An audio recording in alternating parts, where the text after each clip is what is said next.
Today we're making a great summertime dinner, chicken wraps out on the grill.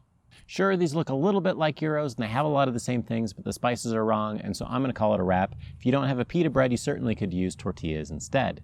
It's getting to be the end of the summer, which really just means two things. Number one, it's really, really hot. And number two, I'm spending a lot of time on the bike in order to be able to get ready for a race here at the end of the summer.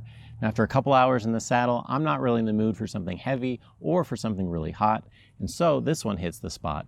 It can get me the calories that I need, and Mrs. Grill Top Experience can lighten it up a little bit by taking out the meat and some of the other things and get something that she likes as well. It's a great compromise.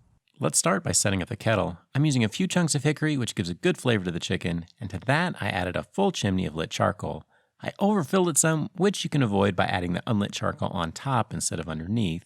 That made the grate sit on level, and cooks don't always go as planned, but it worked out in the end. Let the grill preheat for a good 20 minutes to let the fire settle and the smoke die down.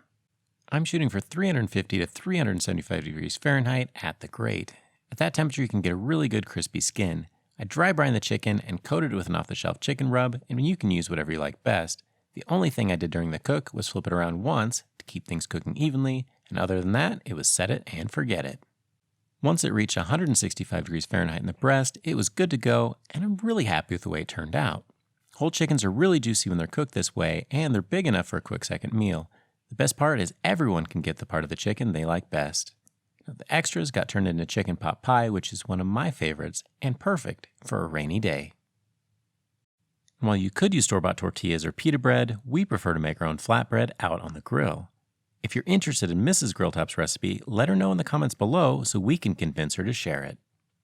It only takes a minute and a half per side, and these are ready and warm for dinner.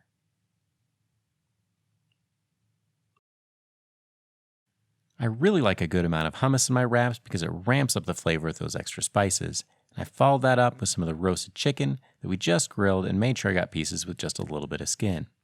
I topped it off with some tzatziki sauce and plenty of fresh veggies like cucumbers or tomatoes. Now, a good alternative would be to use roasted zucchini, mushrooms, onions, really anything that you have on hand if you wanted to mix it up a little bit. The end result was really good and had the magical properties of being both light and filling at the same time. So skip the roasted chicken that's been sitting under the lamp all day and get out there and grill.